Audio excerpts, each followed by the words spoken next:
Sunderlight Production.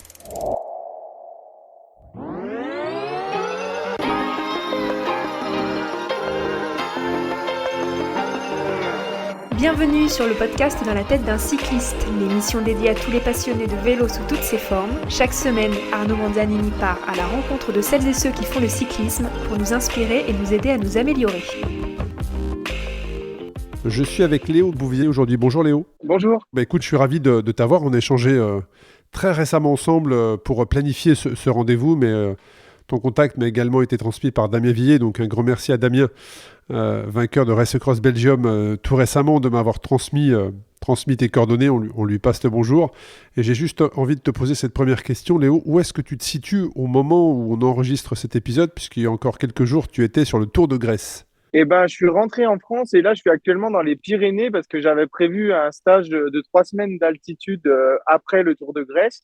Donc, comme tout était prévu, je suis venu quand même si malheureusement, sur le Tour de Grèce, j'ai eu une blessure, donc une fracture de l'index sur la main gauche. Mais bon, je devrais pouvoir quand même reprendre l'entraînement assez vite. Donc, je suis ici en altitude, j'en profite. Bon, écoute, tu fais des globules. Tu nous parleras de cette blessure qui est intervenue lors d'un sprint. Je crois que tu as posté sur les réseaux sociaux l'image justement de cette chute. J'ai vu ça dans la matinée et ça reste bien évidemment impressionnant. Mais pour les personnes qui suivent le cyclisme de manière très très pointue, donc Léo Bouvier, les gens connaissent, puisqu'on suit les différents classements, encore notamment sur le Tour de Turquie, où tu as été très très bien placé lors d'un sprint. Mais pour les personnes qui suivent le cyclisme, on va dire de manière générale, qui est Léo Bouvier? On va répondre tout de suite à cette question, puisque je vais te poser la question, Léo. Est-ce que tu peux te présenter, s'il te plaît, pour les auditrices et auditeurs? Pas de souci. Je m'appelle donc Léo Bouvier, j'ai 26 ans, je suis dans une équipe continentale allemande qui s'appelle Bikehead. Donc, on court principalement sur un calendrier vraiment très, très différent au niveau des pays. On court en Turquie, on court en Asie, on court en Afrique, aussi sur le sol européen, bien sûr, et en France un petit peu. Donc, on a un calendrier de course qui est très varié, c'est très intéressant. J'ai fait mes premières classes au sein du SCO Dijon. Et donc, j'ai commencé le vélo à 8 ans. Ça fait maintenant 3 ans que je suis professionnel. Et donc, ça fait plus de 18 ans de cyclisme derrière moi. Bon, ça c'est la présentation du cycliste. Mais l'objectif aussi de cet épisode, dans la capsule Le Talk, sur Dans la tête d'un cycliste, c'est qu'il y a autre chose dans la tête d'un cycliste, en l'occurrence la tienne, Léo, puisque tu es aussi entrepreneur. Donc si tu peux nous parler de ce côté également, puisque là tu as très bien fait la présentation du sportif de haut niveau, du cycliste professionnel, mais est-ce que tu peux nous faire la présentation de l'entrepreneur? Oui, en effet, à côté du coup de ce boulot de cycliste professionnel, j'ai aussi créé une société à l'aide de 2 associés qui s'appelle Debia. Donc Debia, ça signifie Design by Your Anatomy et ce sont des selles de vélo sur mesure. Donc ça m'intéresse précisément puisque, alors de par le cyclisme tout court, le cyclisme ultra-distance, et pour l'avoir très longtemps pratiqué et avoir énormément souffert de la selle lors d'une de mes traversées des États-Unis, c'est quelque chose qui est très intéressant. Je ne comprends toujours pas, mais probablement que Debia y apporte la solution. C'est qu'en 2024, le cycliste qui a mal aux fesses, ça fait encore partie de la normalité quand tu discutes un petit peu autour de toi et on te dit voilà, j'ai eu mal aux fesses au bout de 3 heures, au bout de 4 heures, au bout d'une demi-heure. On te dit bah ouais, c'est normal, mais ça, tu vas t'y faire ou ça va passer. Non, je ne comprends pas qu'en 2024, le vélo soit encore une souffrance sur certains points d'appui. On a 5 points d'appui sur le vélo, les 2 pieds, les 2 mains et la selle. Ça m'a toujours interpellé. J'avais discuté avec Christophe Aubonnet, également un des fondateurs de Oka, lors d'un épisode sur Ultra Talk, en lui disant si un jour Oka compte aller sur le cyclisme pour résoudre le problème au pied, mais toi tu viens d'y apporter une réponse avec tes associés, les personnes qui t'entourent dans ce projet sur la selle. On va en parler. Je reviens juste, on va parler du côté entrepreneur également, mais je reviens juste sur le côté cycliste professionnel justement. Tu expliquais justement dans ta présentation que tu vas sur un circuit, vous faites des épreuves variées. Quel est l'objectif comme ça pour une équipe d'aller sur des épreuves qui sont un peu parallèles au circuit européen? Est-ce que c'est parce que c'est une équipe allemande, c'est pour aller faire des points, c'est pour préparer justement un objectif numéro 1 dans la saison qui est sur le sol européen? quel est l'avantage pour une équipe allemande, Bikehead, justement, d'aller sur des circuits comme ça qui peuvent être en Asie, des épreuves qui sont en Asie, ou le Tour de Turquie, qui est quand même maintenant bien implanté dans le calendrier, le Tour de Grèce. Comment se fait le calendrier et le choix des courses comme ça pour vous? En fait, c'est surtout une question de visibilité et aussi une question d'invitation, hein, bien sûr. Donc, nous, on recherche vraiment à essayer d'aider déjà le cyclisme africain. Donc, on a chaque année 2 Africains dans notre équipe. On a une équipe qui a des valeurs un petit peu différentes de certaines autres équipes et on cherche justement à développer le cyclisme en Afrique. Et à côté de ça, on est aussi, pourquoi on court beaucoup à l'étranger, c'est pour montrer aussi d'autres choses dans le cyclisme. C'est-à-dire, par exemple, il y a 2 ans, on a été au Tour d'Iran, alors qu'à ce moment-là, il y avait un petit peu des problèmes géopolitiques. Mais c'est pour montrer aussi en allant sur place, on se fait notre idée nous-mêmes, en fait, l'équipe. Et on peut, à travers nos réseaux sociaux, un petit peu raconter des histoires aux 4 coins du monde. Et ça, c'est très intéressant parce qu'il y a des cultures qui sont différentes partout, des façons de courir qui sont différentes, des circuits aussi qui sont différents. Par exemple, tu évoquais le Tour de Turquie, on est beaucoup sur des très grandes routes, des 2x2 voies. Donc, par exemple, entre un Tour de Turquie et un Tour de Bretagne où il y a plein de petites routes, des virages à droite, à gauche, des monts, des descentes, etc., ça se court complètement différemment. Et même si on avait la même start list sur ces 2 courses-là, on aurait vraiment des classements très différents. Donc, c'est aussi pour ça qu'on court un peu partout, c'est pour avoir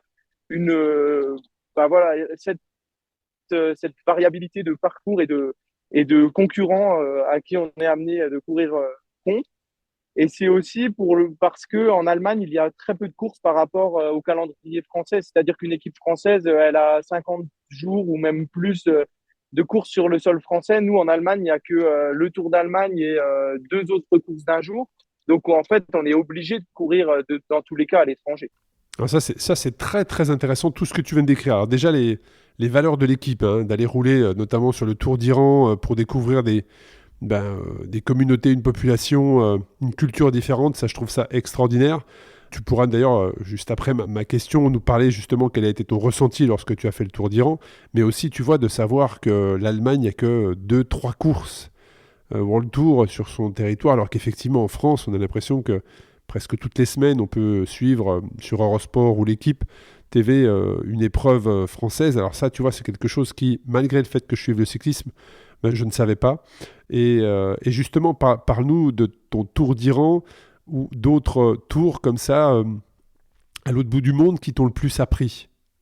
Alors moi, pour le coup, sur le Tour d'Iran, j'y étais pas, donc je te prenais cet exemple parce que voilà, c'est vrai que quand on y avait été, il y avait beaucoup d'autres équipes qui nous disaient, mais est-ce que vous êtes sûr d'y aller? Enfin, même nous, les coureurs entre nous, on en avait parlé avant, et voilà, mais on avait réussi à en ressortir quelque chose justement au niveau des médias et de montrer que, en fait, les médias aussi peuvent dire ce qu'ils veulent et quand on est sur place, on n'a pas forcément les mêmes ressentis. Donc, c'était un moment où c'était quand même très chaud là-bas et nous, on s'était vraiment senti, enfin, j'y étais pas, mais l'équipe s'y était sentie très en sécurité en tout cas.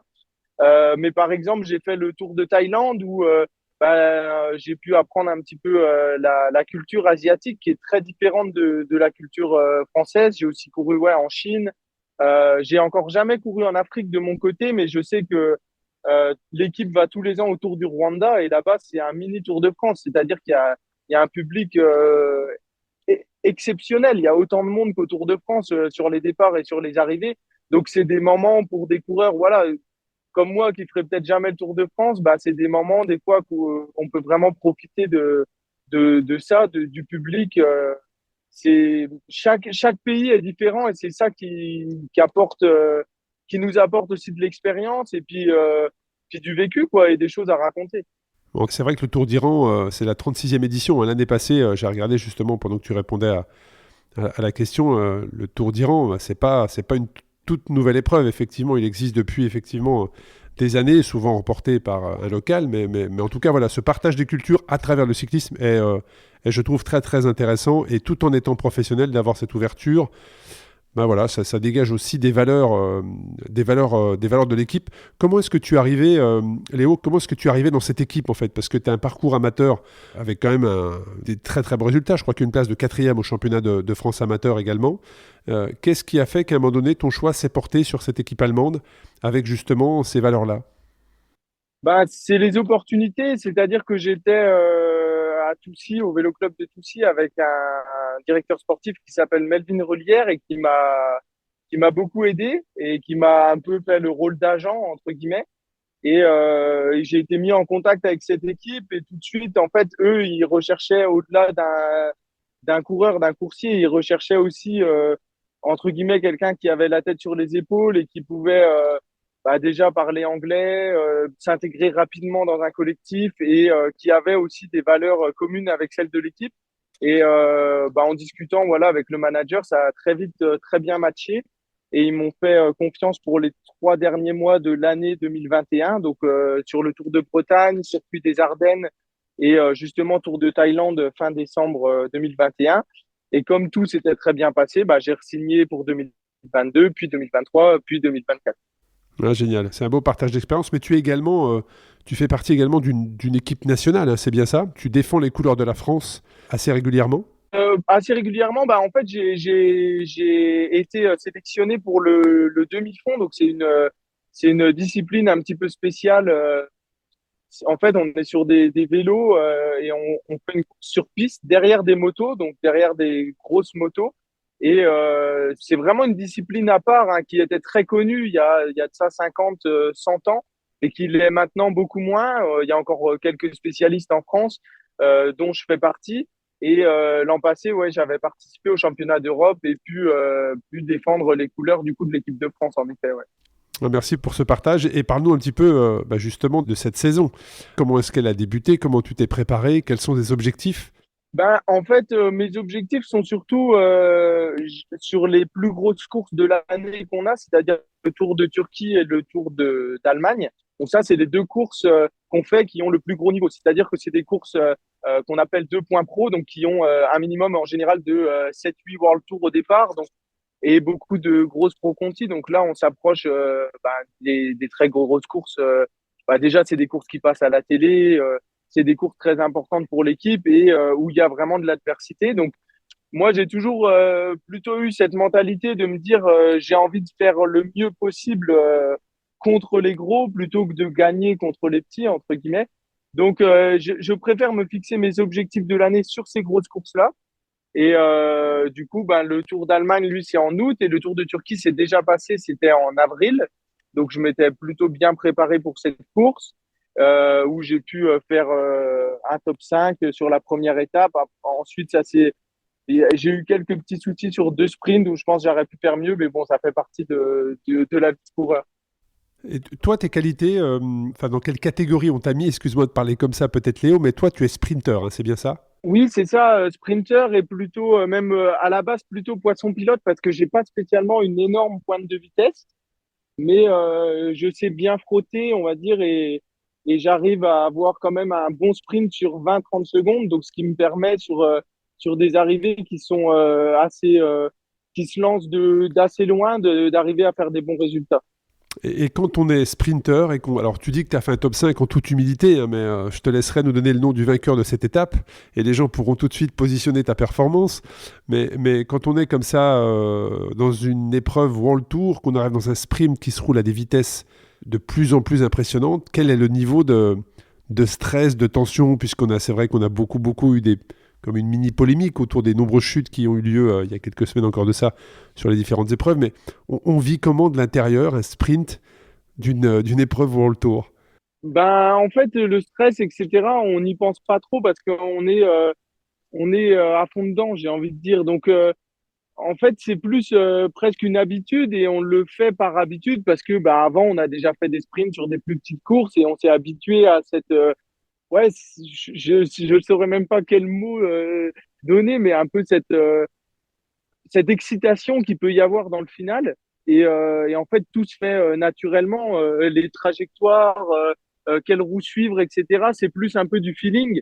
Et en fait, je pense que soit on a un peu l'âme du sprinter et on a ça dans la peau, soit on a d'autres qualités sur le vélo et ça nous fait peur d'aller frotter. Et du coup, bah, on n'est pas sprinter. Et puis voilà. Mais je pense que c'est quelque chose qui se fait vraiment naturellement. Et je pense que c'est pour ça aussi que il y a des personnes qui ont des qualités de sprint, mais qui ne pourraient pas sprinter parce qu'ils ont trop peur. Et inversement, il y a des gens qui sont pas très très forts au sprint, mais qui, comme moi, je dirais, j'ai pas non plus des puissances max qui sont exceptionnelles, mais qui, puisque j'arrive à frotter, ben, j'arrive à me défendre sur des sprints. Ouais, à bien se positionner, à prendre les bonnes roues, à avoir le bon feeling, comme tu l'as dit. Et tu ne l'as pas dit, mais rappelle-nous le nom du vainqueur de l'étape où toi tu fais un top 5 sur le Tour de Turquie. C'était Fabio Jakobsen, du coup. Voilà, et quand on se retrouve dans un même sprint, est-ce qu'on a le temps à ces vitesses-là, parce que c'est des vitesses probablement à 70 km/h à peu près, probablement. Est-ce qu'on a le temps de... Alors on identifie peut-être les maillots, mais est-ce qu'on a le temps de savoir qu'on est dans la bonne roue? Est-ce qu'on a le temps d'observer qui nous entoure? Oui, oui, justement, et c'est ça, c'est le côté, on va dire, technique du vélo, c'est de savoir un peu tout analyser, et déjà d'analyser le parcours aussi en amont, de se dire, bon, bah, là, ça tourne à tel endroit, là, il va certainement y avoir une vague de ce côté-là. Essayer de tout analyser en amont pour bah, justement suivre les bonnes roues, suivre les bons trains, analyser quels coureurs sont au départ, quelles sont leurs qualités, etc. Donc c'est presque du travail tactique et technique en amont. Et puis ensuite, bah, si on a bien fait ce travail-là, bah, ça coule de source et dans le final, on arrive à prendre les bonnes décisions. Après, on prend pas toujours les bonnes décisions, hein, mais si le travail en amont a bien été fait, bah, et avec un bon feeling, on arrive à bien se débrouiller normalement. On met un peu plus de chance de son côté, très clairement. Et Léo, est-ce qu'il y a une équipe aujourd'hui, une équipe qui t'impressionne de par son infrastructure, de par son organisation, de par les moyens qui sont mis en place pour la réussite des sportifs? Bah, je dirais que de toute manière, toutes les équipes World Tour aujourd'hui sont à la pointe sur tout. Après, c'est vrai que des équipes comme Ineos et Jumbo apparaissent encore plus à la pointe que d'autres, mais de toute manière, même enfin, les équipes françaises font du très bon boulot, hein, que ce soit FDJ, AG2R, Cofidis, Arkea. Donc, je pense que toutes les équipes World Tour quand même travaillent dans la bonne direction et aujourd'hui c'est aussi pour ça qu'aujourd'hui les écarts sont bon, il y a Pogacar et Vingegaard, mais sinon en général les écarts sont quand même assez faibles, même dans les sprints, hein, ça se joue quand même souvent de très peu, donc c'est parce que tout le monde aujourd'hui a réussi à tout optimiser. Ah, c'est vrai que l'équipe Decathlon fait un début de saison extraordinaire, hein. Tu parles de Pogacar. Quel avis tu as sur Pogacar aujourd'hui, qui est en plein Tour d'Italie actuellement, gagne tout? Bah, c'est un surhomme, ouais. Honnêtement, ce qu'il fait, c'est impressionnant. Donc, bah, je pense que il faut profiter pour les spectateurs, en tout cas, de la chance d'avoir de tels coureurs devant ses yeux. Et voilà, hein. Et quand on est dans le peloton, Léo, et qu'on a adversaire, quel que soit le maillot que l'on porte, est-ce que, selon toi, parce que ça va être ton regard et ta vision sur ça, mais selon toi, est-ce qu'il peut, malgré le fait que Pogacar soit très très fort, et effectivement, dès que le pourcentage s'élève, j'allais dire qu'il y ait une alliance ou pas, tu connais un peu le résultat au final, mais est-ce que tu penses que les équipes peuvent, sur des étapes un peu de transition, discuter pour essayer de piéger un coureur comme celui-ci, ou est-ce que chacun fait sa course de son côté en fonction de sa stratégie, des briefings qui sont faits le matin par les directeurs sportifs? Ou est-ce que dans la course, ben, on essaie quand même de trouver la brèche? Bah, je pense que certaines équipes ont déjà dû essayer un petit peu de s'allier, entre guillemets, contre quelqu'un. Et puis, on a certains directeurs sportifs qui s'entendent bien avec d'autres, etc. Il y a parfois des équipes, je pense, oui, qui peuvent faire des alliances. Maintenant, de toute manière, chaque équipe a aussi veut se battre pour sa position. Donc, c'est quand même rare, je pense, qu'il y ait ce type d'alliance. Et au final, bah, Pogacar, il a quand même une équipe autour de lui aussi qui est très compétente et avec de très bons coureurs. Donc je pense que il peut, dans tous les cas, contrecarrer ça. Ouais, c'est vrai qu'il a une super équipe qui maîtrise parfaitement bien. Et puis, bah, dès que la route s'élève, on voit que la cadence, en tout cas le rythme, oui, du coup de pédale, la cadence se met en route et là, les watts, bah, personne ne peut suivre, hein. Il attaque généralement de loin, donc c'est pareil. Quand il attaque d'aussi loin et que les autres n'ont déjà plus de coéquipiers et que lui non plus, bah, au final, après, c'est du 1 contre 1. Et comme il est le plus fort, bah, il gagne, quoi. Ouais, ça reste impressionnant. Est-ce que toi, de par ton expérience, tu vois les stratégies évoluer justement? On voit de plus en plus les coureurs de gros calibre hein, qui attaquent de plus en plus loin. Tu vois cet été sur certaines classiques, un Van Der Poel qui attaque à 60, 65 km de la ligne, voire plus. Ça aussi, c'est des phénomènes nouveaux. Est-ce que tu penses que c'est une nouvelle manière de courir? C'est une nouvelle manière de courir qui a été apportée un peu par ces vents de fraîcheur aussi, mais je pense que c'est parce que surtout ils sont quand même une jambe au-dessus des autres. Ouais, c'est ça. Ouais, très clairement. Les jours où ils se sentent un peu moins bien, ils tentent pas des coups comme ça. Donc je pense que bah c'est toujours pareil. C'est comme si si un coureur première catégorie va faire une course pas de cyclisme, il est tellement au-dessus des autres qu'il va pas attendre le sprint. Il va se dire bah tiens, je vais attaquer à 40 bornes de l'arrivée puis finir tout seul. C'est quand même Mm. plus beau que d'attendre le sprint. Mm. Donc je pense que c'est surtout la différence de niveau entre ces 4-5 coureurs qui sont vraiment au-dessus du lot et les autres qui fait que bah, aujourd'hui ils ont des tactiques qui sont parfois un peu plus osées et qui au final fonctionnent. Et je veux dire, si moi demain je me dis tiens, je vais faire comme Pogacar, je vais attaquer à 45 km de l'arrivée, à 44, je me ferai rattraper. Donc on dira il a fait une mauvaise stratégie. Non, non, c'est intéressant d'avoir ton regard de l'intérieur. Et c'est pareil, ton regard de l'intérieur sur cette.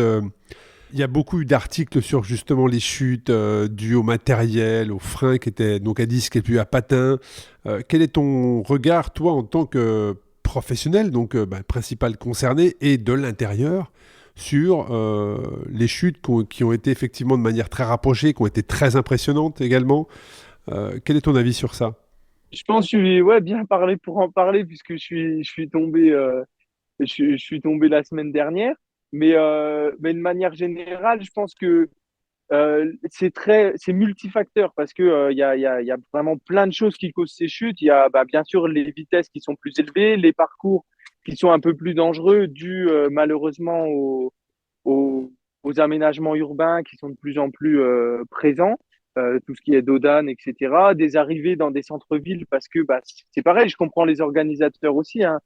Si c'est normal pour eux de faire l'arrivée en centre-ville pour qu'il y ait du public, etc.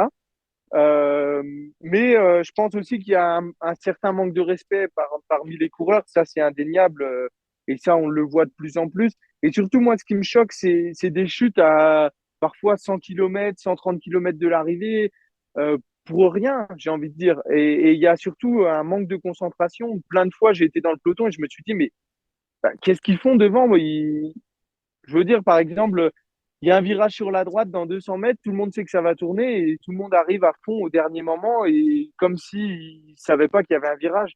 Et ça, c'est des choses que j'arrive même pas à comprendre et que j'arrive pas à expliquer. Donc ça, il faudrait demander aux principaux concernés, à ceux qui font ces bêtises-là pour savoir pourquoi ils le font. Mais moi, par exemple, en tant que sprinter, j'ai pas peur dans les sprints parce que, bah, en général, on va frotter contre des gens qui ont l'habitude de frotter et malgré tout, dans les sprints, on arrive à des vitesses où il y a quand même un peu de respect. Et là, pour le coup, c'est la première fois que je tombe en 3 ans depuis que je suis passé professionnel. Donc pour moi, ça, pour le moment, je touche du bois, ça se passe pas trop mal. Donc voilà. Je pense vraiment que c'est multifactoriel. Ouais, je te rejoins. Hein. Je pense qu'il n'y a pas il y a pas qu'un facteur sur lequel tu peux jouer pour qu'il y ait moins de chutes. Il y a plusieurs raisons.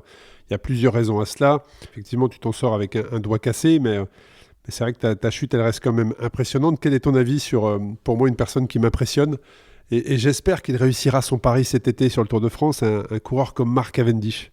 Bah, c'est la classe, hein, tout simplement. C'est un coureur qui mérite le respect par tout ce qu'il a réussi à faire et qui frotte très bien. Pour le coup, honnêtement, bon, il a eu sur ses premières années un peu ce côté bad boy, mais pour avoir déjà fait quelques sprints contre lui, il reste très respectueux. Après, peut-être encore plus avec l'âge maintenant, mais c'est quelqu'un qui, bah, justement, ce feeling, cette sensation, il l'a parce que des sprints, il en a fait des milliers, quoi et il en a gagné une paire.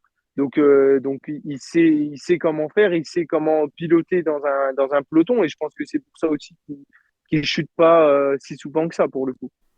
Ouais, c'est vrai que alors, quand il chute, effectivement, ça reste impressionnant hein, parce que ça va très très vite et ça vole un peu dans tous les sens. Mais bon, voilà, c'est vrai que c'est la grande classe. Hein, Cavendish était respecté. Moi, ce que j'ai beaucoup aimé, et c'est une des images qui me restera aussi de sa carrière, c'est quand il est emmené sur le dernier Giro, alors pas celui qui est en cours, hein, mais l'année passée, par son partenaire, mais aussi membre de l'équipe adverse quelque part, hein. Ineos, j'avais trouvé ça la grande classe. La grande classe à l'anglaise, où c'est ton partenaire, ton équipier dans l'équipe nationale, qui t'emmène et qui te fait gagner le sprint alors que tu es dans des équipes concurrentes. Ouais, j'avais trouvé ça très très beau, et en plus ce jour-là il emmenait un braquet, il était imbattable. Donc voilà, j'espère juste qu'il réussira son pari sur le prochain Tour de France, à savoir battre le nombre de victoires d'Eddy Merckx sur le Tour. Et on va arriver tout doucement, Léo, là tu nous as parlé de ta vision de l'intérieur d'un cycliste professionnel, sprinter, aux questions que j'ai pu te poser justement sur les sprints, les chutes, ton parcours. Mais parle-nous aussi de Debia, qui est la marque que tu as cofondée, qui s'occupe quelque part, je vais simplifier, mais qui s'occupe des fesses des cyclistes, on va dire ça comme ça, de soulager l'assise, l'appui, et de faire en sorte que tu puisses faire du vélo sans douleur et sans appréhension à ce niveau-là, libérant ainsi un maximum de puissance sur tes pédales. Parle-nous de cette aventure entrepreneuriale. Bah, cette aventure, elle a commencé il y a de ça 1 an et demi quand j'ai rencontré donc Thierry Lénat, qui est l'un des deux cofondateurs avec moi. Euh, En fait, il habite près de chez moi et j'ai entendu dire qu'il avait créé des selles de vélo sur mesure. Et puis, moi, je suis quelqu'un d'assez intéressé par un peu tout et assez curieux. Donc, j'ai dit, ben, je vais l'appeler et puis voir s'il peut me faire une selle éventuellement. Donc, son projet était vraiment au tout début, mais il avait déjà fait une selle pour lui. Et donc, il m'a proposé de me faire une selle et puis on a discuté petit à petit, il m'a expliqué un peu tout ce qu'il faisait, etc. Et je lui ai proposé de m'associer à lui parce que je voyais que lui avait vraiment de très grosses qualités sur tout ce qui était technique, production, etc. Et qu'il avait un peu plus de mal sur tout ce qui allait être commercial, communication. Et moi, c'est des choses qui m'intéressent. Et puis, j'ai aussi la chance d'avoir un réseau grâce justement à ce côté cycliste professionnel, puis au fait aussi des années amateurs que j'ai pu passer avant. Et donc, je lui ai proposé qu'on s'associe et ça s'est lancé comme ça. Donc, à la base, c'était juste pour l'aider un petit peu. Puis petit à petit, bah, je me suis pris au jeu et ça m'a pris de plus en plus de temps, quitte à parfois un petit peu jouer aussi sur ma carrière de cycliste. Parce que c'est vrai qu'il y a des fois où je peux pas m'entraîner autant que je le voudrais parce que j'ai du travail. Donc, c'est complémentaire l'un et l'autre, mais c'est vrai que il faut savoir jongler entre les deux, en tout cas. Alors c'est vrai qu'on en parle très très peu chez les cyclistes professionnels, ces douleurs, ces blessures à la selle, même si pour connaître quelques personnes, je sais que certains cyclistes parfois annulent des épreuves ou ne peuvent s'entraîner parce que justement ils sont blessés à la selle. Le coureur cycliste professionnel n'a pas le choix de ses équipements, hein. Quand il est dans une équipe professionnelle, on lui met à disposition un matériel qui est commun à toute l'équipe et il doit faire avec. Et donc s'il a une mauvaise selle, je ne vais pas dire une mauvaise selle, mais si une selle qui ne lui convient pas, puis il doit faire toute la saison avec, et il peut avoir des blessures, justement la selle l'empêchant de s'entraîner correctement et de libérer un maximum de puissance, parce que c'est un point d'appui central. Comment les cyclistes professionnels parlent de ça dans les pelotons? Est-ce que c'est pas un sujet, parce que on fait avec le matériel que l'équipe met à disposition? Est-ce que c'est un vrai sujet? Qu'est-ce que tu pourrais nous dire sur ça, Léo? Bah, je dirais que c'est un sujet chez les professionnels autant que en dehors des professionnels. Donc, c'est-à-dire que comme pour tout cycliste, eh ben, il y en a qui sont bien sur leur selle et d'autres moins bien. Et il y a quand même plutôt pas mal qui se sentent pas très bien, on va dire. Donc, je pense pas qu'il y a de différence spécialement entre le peloton pro et le peloton amateur, cyclosportif, etc. ou loisir. Mais le problème, oui, pour les cyclistes pro en tout cas, c'est que souvent ils ont une marque qui est sponsor de leur équipe et ils sont obligés de rouler avec cette marque-là. Moi, dans mon équipe, j'ai la chance qu'on n'a pas de sponsor selle et du coup, bah, j'utilise des selles d'EPIA. J'ai aussi quelques coureurs de mon équipe pour qui j'ai proposé un partenariat et qui l'utilisent aussi. Donc, il y a certaines équipes où ils ont encore le choix, mais c'est très très rare, hein. Toutes les équipes World Tour, etc., eux, sont obligés d'utiliser leur selle de sponsor. Donc, c'est des sujets qu'on en parle. Bah, voilà, comme tu dis, il y a certains coureurs qui ont dû abandonner des courses par douleur à la selle ou qui ont dû bah, ouais, repousser leur début de saison, etc. Donc, c'est sûr que c'est des sujets qui sont assez communs dans les pelotons. Ouais. Ouais, et puis on a aussi cette image de ces 8 secondes qui ont séparé Laurent Fignon de Greg LeMond. On a appris par la suite que Laurent Fignon souffrait d'une blessure à la selle et ne pouvait s'asseoir correctement. Et je pense qu'il y a beaucoup de personnes qui comprennent ce que je dis Oui, en disant justement que tu ne peux pas libérer la totalité de ta puissance si tu n'es pas correctement assis sur ta selle. Et aujourd'hui, beaucoup de cyclistes sont en équilibre. C'est mon avis, très clairement, mais je pense que beaucoup de cyclistes sont en équilibre sur leurs deux jambes, avec un léger point d'appui sur la selle, mais ne sont pas réellement assis sur la selle. Et le jour où tu découvres cette sensation, tu vois, j'ai encore discuté avec une cycliste ultra-distance ce week-end au Mont Ventoux, qui est équipée d'une selle Debbia, et qui m'a dit, la première ascension, j'ai enfin pu découvrir ce qu'était appuyer sur mes pédales pour monter, en fait. Elle n'avait jamais eu cette sensation avant, d'être pleinement assise sur sa selle, et donc de pouvoir appuyer sur ses pédales. Alors, qu'est-ce qui fait, Léo, qu'est-ce qui fait la particularité des selles Debbia? alors la particularité de celles des bias, c'est qu'elles sont moulées à l'anatomie du cycliste, du coureur. Donc en fait, pour ça, on fait une prise d'empreinte. Donc comme dans le monde dentaire, d'où est originaire en fait mon Ton associé, associé, ouais. qui était dentiste lui de formation et qui s'est dit, je sais faire des prothèses dentaires, donc pourquoi je pourrais, enfin, je sais faire une prothèse adaptée à un palais, pourquoi je ne saurais pas faire une selle adaptée à un fessier? Et c'est vraiment de cette idée-là qu'il est parti et qu'il a réussi à créer donc les selles Debbia. Donc chaque selle est unique, chaque selle est donc résulte d'une prise d'empreinte. Donc cette prise d'empreinte, ça dure environ 30-40 minutes.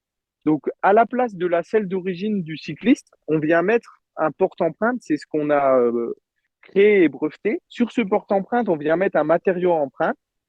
C'est un matériau qui, à la base, est mou, comme de la pâte à modeler. Et ce matériau, au bout de 10 minutes, grâce à un catalyseur, il va durcir. Et à la fin des 10 minutes de pédalage, on va avoir l'empreinte finale. Donc, il faut savoir que cette empreinte est faite sur votre vélo, donc sur le vélo du cycliste, avec déjà en amont, être sûr qu'il soit bien positionné sur son vélo, soit qu'il ait fait une étude posturale, soit que suite à de nombreux kilomètres, il sache qu'il est bien sur son vélo. Ça, c'est très important. Et ensuite, à la fin de ces 10 minutes, donc on a l'empreinte finale qui, elle, est dure et donc qui va déjà donner une idée au cycliste de sa future selle. Ensuite, cette empreinte, on va la scanner et sur des logiciels 3D, on va réaliser la selle identique. Et ensuite, on va l'imprimer en 3D, y appliquer la finition choisie par le client et ensuite lui envoyer. Et les avantages qu'il y a justement à ce moulage, c'est que on est parfaitement adapté à sa morphologie. C'est-à-dire que chaque selle du marché, pour le moment, est symétrique, alors qu'on sait très bien qu'on est tous asymétriques. Ah, Et on est complètement. asymétrique aussi bien du visage que du fessier. Ou même des pieds, tu sais, je parlais des points d'appui justement sur les pieds. Aujourd'hui, moi je connais beaucoup de coureurs qui ont 1 cm, voire 1,5 cm d'écart en longueur sur leurs pieds, et ils pourraient presque avoir une chaussure du 44 et l'autre du 45. C'est pour ça que le réglage des cales également est très important, et tu peux pas juste, tu fais le réglage de ton pied droit, tu peux pas mettre de manière, en miroir le réglage de ton pied opposé. Ça serait une énorme erreur. Tout comme la selle, et effectivement, pour les personnes qui ont eu l'occasion de voir des selles Debbia devant eux, tu vois la différence, tu vois le côté asymétrique, effectivement, de chaque côté, et effectivement, je te rejoins, chaque selle est unique. Ouais, on a fait plus de 300 selles jusqu'à maintenant. Il n'y en a pas une qui se ressemble. On a certains voilà, qui ont un appui bien plus important du côté droit, d'autres du côté gauche. Et on a beaucoup de clients qui viennent nous voir en nous disant, bah, moi, j'ai toujours mal au côté droit. Et là, on leur fait l'empreinte. On voit que bah, soit ils ont peut-être une jambe plus courte que l'autre, ou ils s'assoient que d'une fesse. Comme tu le disais tout à l'heure, des coureurs qui sont parfois un peu en équilibre et qui sont même pas vraiment appuyés sur leur selle. Et nous, en fait, bah, on va faire la selle qui va vraiment s'adapter à leurs habitudes et à leur morphologie. Donc, s'ils sont appuyés que sur le côté droit, il y a une grosse décharge sur le côté droit pour qu'ils aient aussi un appui côté gauche et que du coup, les appuis soient vraiment homogènes partout et que du coup, il ait plus un surappui quelque part et pas d'appui autre part. Ouais, très intéressant. Ouais. C'est d'avoir une optimisation des appuis pour que justement, il y ait plus de frottement et il n'y ait plus de surappui quelque part parce que c'est ça, en fait, qui va générer le mal. Ouais, qui va créer des brûlures, les douleurs. C'est comme si on s'assoit sur une chaise qui est trop petite, par exemple, bah, on a beaucoup moins de surface d'appui sur la chaise, donc on va avoir mal plus vite sur cette chaise-là que sur un gros fauteuil ou un gros canapé où on a toute la place pour s'asseoir. Ouais, moi, je vous invite à aller sur le site debia.fr pour prendre justement toutes les particularités. Pour les personnes qui nous écoutent, Léo, qui sont intéressées, est-ce qu'elles doivent se rendre directement chez vous, hein? Vous êtes situé dans le nord-est de la France. Est-ce que vous avez des personnes que vous avez peut-être formées qui sont basées dans différents départements de France et auquel cas les personnes pourraient se rapprocher de ces personnes-là? Comment est-ce que ça se passe pour la prise d'empreinte? En fait, c'est ça. C'est-à-dire que pour la prise d'empreinte, bah, malheureusement, déjà, on est un petit peu perdu là où on est. On est basé entre Dijon et Nancy, à Brevin-en-Bassigny. Donc, on avait ce modèle où il fallait quand même qu'on puisse apporter à chaque client la possibilité de faire son empreinte près de chez lui. Donc, pour ça, on a formé plus de 40 professionnels de santé qui ont la double casquette. Donc, c'est-à-dire qu'ils sont professionnels de santé, soit ostéopathes, kinés ou posturologues, et ils ont aussi la double casquette parce qu'ils sont justement posturologues, ils font des études posturales. Donc en fait, ils ont un regard où ils ont déjà des connaissances dans tout ce qui est études posturales et pour nous, c'était plus facile de les former. Et au moins, on est sûr d'avoir des personnes qui, d'un coup d'œil, peuvent vous dire si vous êtes bien positionné sur votre vélo ou pas, qui peuvent vous donner des conseils, qui peuvent aussi vous suivre après que vous receviez votre selle. Et, euh, et voilà, il y a vraiment un suivi de A à Z chez un client des biens. Donc, sur notre site internet, on a ces 40 professionnels de santé qui sont affichés. Et en fait, pour le client, en amont, il va commander sa selle sur le site internet. Ça va lui donner un code. Et ensuite, grâce à ce code, il va pouvoir appeler le professionnel de santé qui habite près de chez lui et prendre rendez-vous avec lui. Donc, on a essayé d'en avoir vraiment partout en France. C'est plutôt bien positionné. Et normalement, on va dire, toute personne en France peut trouver un preneur d'empreintes Debia à moins de 2 heures de chez lui. Ça, c'était vraiment notre objectif pour la société.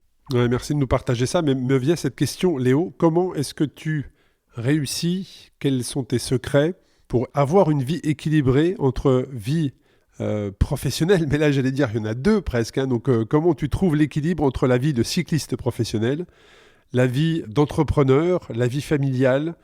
Comment tu trouves cet équilibre? Quelles sont tes clés?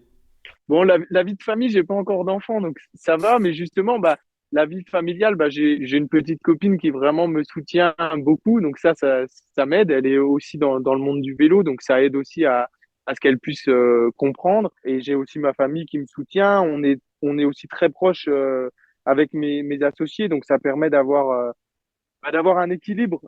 J'ai aussi des amis, pareil, des amis en or, donc c'est vraiment, je pense, d'être bien entouré qui permet bah, de, de survivre à ça, entre guillemets, parce que parfois, c'est vraiment pas simple hein, de pouvoir s'organiser et de pouvoir mener tout de front. C'est parfois beaucoup de stress, beaucoup de travail, et parfois des moments où, entre guillemets, je dis, je vois pas trop le jour parce que c'est soit vélo, soit sur l'ordi. Donc, il faut vraiment réussir à trouver cet équilibre et j'ai mis du temps à le trouver. Hein. Au tout début que j'ai créé la société, j'étais parfois limite en dépression parce que je voulais trop travailler, je voulais vraiment tellement que le projet réussisse que je mettais parfois trop d'importance, même parfois j'allais pas m'entraîner.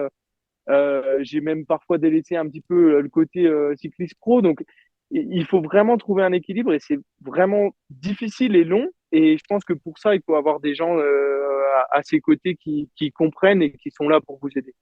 Et ça, je pense que même dans la vie de tous les jours, hein, pour tout le monde, d'être bien accompagné, c'est important. Est-ce que c'est pas aussi, Léo, une manière de prendre du recul sur le statut de cycliste professionnel et de voir aussi la côté de... Alors, je sais pas si je peux dire comme ça, parce que tu as l'air quand même d'avoir la tête sur les épaules, mais d'avoir la vraie vie, tu vois ce que je veux dire? Parce que tout de suite, quand Ah on a oui, le oui, statut de cycliste professionnel, on s'imagine d'être dans une bulle, ce qui est un peu le cas, parce que quand tu es cycliste pro, généralement, tu ne vis qu'avec ton team, en tout cas que pour un objectif, qu'avec un rythme de vie qui est quand même difficile, hein, parce que beaucoup de privations. Et là, le fait d'avoir justement ce projet entrepreneurial en parallèle te permet aussi d'avoir cette prise de recul et de pratiquer le cyclisme professionnel avec peut-être plus d'humilité que pourrait l'avoir quelqu'un d'autre. ouais, et plus libéré aussi. Moi, depuis toujours, j'ai été quelqu'un de très un peu hyperactif. J'aime bien faire plusieurs choses. Donc en fait, la vie de cycliste entre guillemets pur et dur, de vélo, repos, dodo, c'est pas que ça me plaît pas, mais c'est plus compliqué pour moi qui vraiment aime un peu être touche à tout et faire plein d'autres choses. Donc, je sais que c'est pas forcément un avantage pour ma carrière professionnelle d'avoir toutes ces choses à côté, mais j'essaye d'en tirer un avantage. Et là où je suis, ce que tu viens de dire, c'est que bah, du coup, je prends plus de recul sur beaucoup de choses. J'ai aussi moins de stress parce que si demain le vélo, je ne signe pas un contrat, j'ai quand même quelque chose à côté, j'ai d'autres projets, j'ai d'autres choses à côté. Donc c'est pareil, je vais être un peu moins. Par exemple, là, je suis tombé, et ben ça m'embête. Je vais devoir voilà me reposer un petit peu, me préparer. J'étais en forme, mais d'un côté, je me dis c'est pas la fin du monde, j'ai d'autres choses. Si j'avais vraiment l'épée de Damoclès au-dessus de la tête et de me dire ouais, si j'arrive pas à signer un contrat pour l'année prochaine et que qu'est-ce que je vais faire? Je vais entre guillemets aller bosser à l'usine sans dénigrer d'aller bosser à l'usine, mais de dire si j'ai rien à côté, qu'est-ce que je vais faire? J'ai vraiment pas ça en tête. J'ai vraiment moi tellement de choses à côté que bah, le vélo, je le prends plus vraiment comme un bonus. Je m'entraîne dur, je fais les choses correctement, mais je sais que j'ai d'autres choses à côté, donc je me mets moins de pression et de stress que certains autres coureurs, je pense. Et du coup, par rapport à ce qu'on parlait tout à l'heure sur l'analyse, sur les sprints, etc., j'ai vraiment cherché maintenant à, comme je peux m'entraîner un petit peu moins qu'avant du fait de la société, bah, j'essaye de m'améliorer sur d'autres points. Et au final, je vois que j'arrive à faire presque les mêmes résultats, voire des meilleurs résultats, en étant un peu moins bon physiquement, peut-être qu'il y a 2 ans, par exemple. Donc, c'est très intéressant de prendre du recul des fois sur, bah, sur aussi ce que c'est d'être cycliste et de se dire Bah, que j'espère que ton, on est bien peu de choses, entre guillemets. non, mais j'espère que ton message et la manière dont tu vois le métier inspirera de jeunes cyclistes qui ont l'objectif, le rêve d'être professionnels, ou même de jeunes cyclistes qui commencent leur carrière professionnelle et qui écoutent l'épisode. Donc c'est tout à ton honneur. Et ton objectif, ou ton rêve, je ne sais pas si on peut dire ton rêve, ou plutôt tes objectifs, Léo, pour toi, est-ce qu'un jour tu ambitionnes le fait de continuer ta carrière, mais dans une équipe d'un plus haut niveau, d'un niveau World Tour ou dans une équipe française? Bah, en fait, je me sens très bien dans mon équipe, donc pour le moment, j'y pense pas trop. Et justement, il faut que je développe l'entreprise, donc je pourrais pas, par exemple, être en World Tour aujourd'hui parce que bah déjà, j'ai pas le niveau, premièrement, pour le moment. Et deuxièmement, parce que il y aurait aucune équipe qui accepterait que je mène deux Oui, choses de oui, oui. front comme je le fais actuellement. Je vois ce que Parce tu que veux dire. justement, bah, comme on en parlait avant, ils sont au millimètre sur tout. Et que quelqu'un, au lieu de mettre les jambes en l'air l'après-midi, va passer 10 coups de fil, et ça leur plairait pas. Donc, pour le moment, j'y pense pas trop. J'essaye d'avancer mon bonhomme de chemin, de me faire plaisir. Voilà, pour le moment, j'adore ce que je fais, que ce soit dans le vélo ou pour des bias. Et continuer comme ça, à réussir à mener les deux choses de front, c'est plutôt ça, des fois, qui me fait peur. C'est vraiment, bah, comme je te le disais tout à l'heure, de réussir à bien jongler. Mais pour le moment, je suis heureux comme je suis. Donc, comme on dit, quand on se sent bien quelque part, est-ce que l'herbe est toujours plus verte dans le pré d'à côté? Je sais pas. Donc, pour le moment, c'est pas spécialement, on va dire, parce que Bon, en je tout me cas, sens bien dans ce que je fais. c'est un beau témoignage que tu nous livres justement sur l'épisode La capsule de Talk, hein, pour Dans la tête d'un cycliste. On voit vraiment comment justement, ou dans ta tête d'un cycliste professionnel, tu es câblé, connecté, quelle vision tu as de ton métier. Alors de ton métier, t'en as deux, hein, mais c'est ça qui est intéressant, c'est quel équilibre, comment tu arrives à trouver cet équilibre, et qu'est-ce qui fait que bah, tu arrives à être performant dans l'un grâce à l'autre et inversement. Les deux sont complémentaires, hein, je rebondis un tout petit peu là-dessus, mais je pense que les deux sont complémentaires parce que bah, en tant qu'entrepreneur, il faut ne pas compter ses heures, il faut être sérieux, être carré, euh, être rigoureux. Et pour passer professionnel en cyclisme, c'est la même chose. Il faut être rigoureux, sérieux, faire toutes les choses le mieux possible. Et au final, les deux se rejoignent vraiment. Et l'un m'apporte pour l'autre. Donc, aussi bien bah, Debbia m'apporte sur le vélo parce que bah, je roule avec une selle Debbia, donc ça m'apporte un petit avantage en plus. Et puis, comme je le disais, bah, j'ai moins de stress sur les courses. Et à l'inverse, bah, dans le côté entrepreneur, le fait d'être cycliste pro m'apporte aussi beaucoup parce que bah, j'ai la chance d'avoir bah, plus de contacts, plus de connaissances et aussi d'être vraiment dans le milieu et d'avoir de l'expérience dans le monde du vélo et qui m'aide bien sûr pour développer la société aussi. Bon, en tout cas, un grand merci Léo pour ton témoignage. Qu'est-ce qu'on peut te souhaiter pour le reste de ta carrière, mais aussi la suite de la saison? Bah, que tout se déroule bien. J'aimerais bien gagner ma première victoire chez les pros, donc ça c'est un objectif avant de raccrocher. Et puis ensuite, bah, que Debia continue son petit bonhomme de chemin. Voilà, on se développe petit à petit. On a vraiment des clients qui sont très contents, qui nous font du bon bouche à oreille. Donc, ça se développe petit à petit. On espère que ça va continuer comme ça et il n'y a pas de raison, honnêtement. Donc, on va dire que tout continue de rouler et puis voilà. Bon, génial. Bon, en tout cas, je vous invite à suivre Léo Bouvier sur les réseaux, hein. Donc sur Insta, c'est Bouvier tiré du 8 underscore, hein. Sur Insta, Bouvier, donc tiré underscore Léo. Et vous pouvez suivre, comme ça, vous serez témoin de la manière dont il a eu son attel suite à sa chute. Avec un bâton de glace. C'était assez sympa de voir ça et puis bah, également de suivre son parcours. Donc un grand merci Léo pour ton temps. Tu nous as, comme on l'a compris, hein, tu es bien occupé. Donc un grand merci de nous avoir permis de partager, de découvrir un petit peu l'intérieur de la vie d'un entrepreneur, mais aussi d'un cycliste professionnel. Un grand merci à toi, tout le meilleur pour la suite. Et puis bah, j'espère, je te souhaite effectivement d'en claquer une petite cette année. Voilà, merci beaucoup en tout cas Léo, et puis au plaisir d'échanger de nouveau avec toi. Merci beaucoup, à bientôt.